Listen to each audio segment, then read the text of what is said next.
আজি মোৰ ৰাতিৰ ভাত সাজত আছিলে এয়া লৈছোঁ টেঙা মৰা দি বনোৱা দাইল মচুৰ দাইল আৰু এটা ডিম বইল কৰি লৈছোঁ আৰু লৈছোঁ এয়া পটল আলু ভাজি আৰু ডিম মানে এয়া ধৰক পিঁয়াজ আৰু জলকীয়া দি শুকানকৈ ভাজিছোঁ আৰু বনাইছোঁ মই এয়া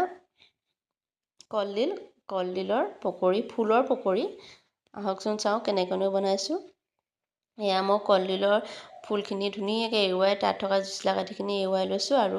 সেইখিনি এয়া জুচলা কাঠিটো এৰুৱাই আমি জুচলা কাঠি বুলিয়ে কওঁ এয়া ধুনীয়াকৈ লৈছোঁ আৰু এয়া লৈ এয়া মই বেচন গুলি লৈছোঁ দেখিছেনে অলপ পাতলকৈ গুলি লৈছোঁ আৰু তাতে নিমখ হালধি দিছোঁ অকণমান জিৰা গুড়ি অকণমানো দি দিছোঁ তেতিয়া খাবলৈ বেছি ভাল লাগে। এনেকৈ এডাল এডালকৈ ল'ব ধুনীয়াকৈ সৰহকৈ দিলেও হ'ব